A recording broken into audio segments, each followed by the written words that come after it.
మనం శంకరపల్లి పిఎస్ దగ్గరే ఉన్నాము. అయితే పొద్దున్న నుంచి కూడా ఈ అరెస్ట్ అనేది ఏదైతే ఉందో చాలా సంచలనంగా మారింది. అయితే అందరూ కూడా క్వశ్చన్ చేస్తూ ఉన్నారు, అసలు వర్షిణి ఎక్కడుంది, ఏం చేస్తుంది, తన కుటుంబానికి ఏమైనా అప్పచెప్పారా లేదా అని చాలా మంది వివరణ అడుగుతూ ఉన్నారు. అయితే ప్రెసెంట్ శంకరపల్లి పిఎస్కి అయితే వర్షిణిని తీసుకొచ్చినట్టు కూడా తెలుస్తోంది.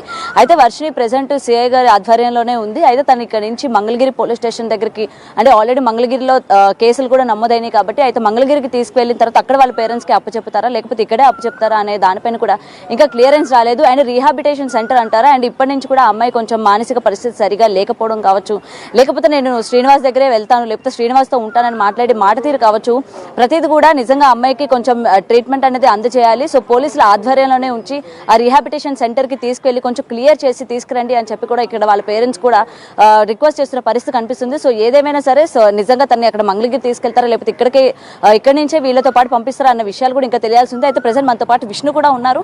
మరి విష్ణు పోలీసుల్ని ఏం డిమాండ్ చేశారు ఏంటి అనేది కూడా ఒకసారి అడుగుదాము. విష్ణు గారు, మీరు పొద్దు నుంచి కూడా వర్షిణితోనే ఉన్నారు కాబట్టి పోలీసులతో మీరేం మాట్లాడారు, పోలీసులు ఏం వివరణ ఇచ్చారు?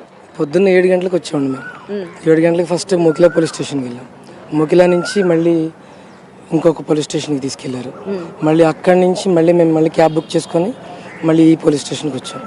ఈ పోలీస్ స్టేషన్కి వచ్చిన దగ్గర నుంచి మాకు ఎటువంటి రిప్లై ఇవ్వలేదు. లోపలికి వెళ్ళినా కూడా బయటకు వచ్చి అన్నారు, ఇక మమ్మల్ని ఏం పట్టించుకోవట్లేదు. ఇందాక నేను గట్టిగా లోపలికి వెళ్ళి అడిగితే ఆ అమ్మాయికి ఇష్టం లేదు మీతో రావడం, ఆ అమ్మాయిని మేము ఇలా రీహాబిలేషన్ సెంటర్కి అలా పంపిస్తామని మాట్లాడారు. అంటే నేను ఆల్రెడీ మరి మంగళగిరి పిఎస్లో కేసు ఉందండి, మేము అక్కడ మాకు దగ్గరలో ఉన్న గుంటూరు జిల్లాలో వేయించుకుంటాము, ఇది రంగారెడ్డి జిల్లా కాబట్టి తెలంగాణ కిందకి వస్తుంది కాబట్టి మాకు కొద్దిగా ఇబ్బందిగా ఉంటుంది, మా పిల్ల మా సొంత ఊర్లలో అక్కడ దగ్గరలో మేము చేయించుకుంటాము, మా పోలీసులతో మేము మాట్లాడి చేయించుకుంటామండి అన్న. అంటే ఆయన చాలా రాష్గా చెప్పేశాడు, ఎందుకు కుదరలేండి మీరు వెళ్ళిపోండి, మా పని మేము చేస్తామన్నారు. నేను ఆ తర్వాత అందరికీ చెప్పడం జరిగింది, వాళ్ళ అమ్మ నాన్న వాళ్ళ అన్నయ్యని అందరినీ పిలిపించి విషయం చెప్పడం జరిగింది. ఇప్పుడు ఏదైనా అంటే ఇప్పటి వరకు మీతో ర్యాష్ గా బిహేవ్ చేశారని చెప్పారు కదా, మరి ఆ తర్వాత ఇప్పటి వరకు ఆ పిల్లపైన ఎటువంటి కేసు నమోదు చేయలేదు, అంటే పోలీస్ స్టేషన్ లో పెట్టుకునే రైట్స్ లేవు 6 తర్వాత ఒక లేడీని, మరి ఇప్పుడు ఎక్కడికి పంపిస్తారు ఏంటి అన్న ఇన్ఫర్మేషన్ ఏమైనా ఉందా? లేదండి, ఇప్పుడే మాటలు జరుగుతున్నాయి లోపల, ఏంటనేది ఒక 10 నిమిషాల్లో తెలిసిద్దని అనుకుంటున్నాను. మీరు వర్షిణితో మాట్లాడారా?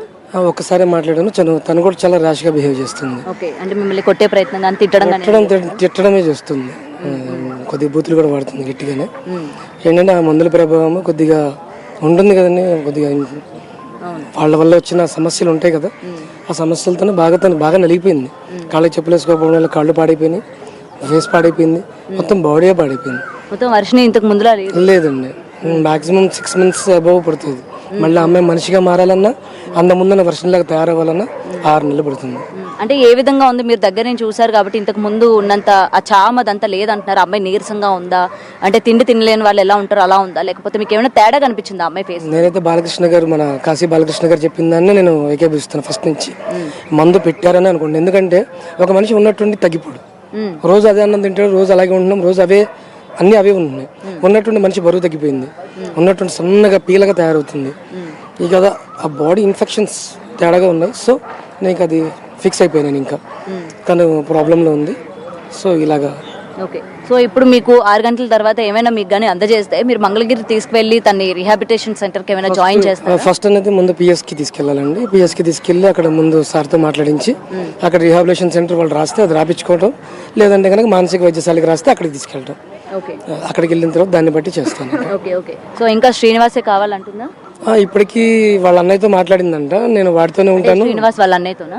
లేదండి, మన వర్షి వాళ్ళ అన్నయ్య ఉన్నాడు కదా, హర్ష ఉన్నాడు కదా, హర్షతో మాట్లాడింది. నాకు వాడే కావాలి, మళ్ళీ వాడు 10 రోజులు బయటకు వస్తా అని చెప్పాడు నాకు, నేను వాడితోనే ఉంటాను, నాకు మీరు ఎవరు అక్కర్లేదు, నాకు చెప్పే వెళ్ళాడు అన్ని, మీతో కూడా ఉండద్దని చెప్పాడంట అని చెప్పి వెళ్ళాడంట.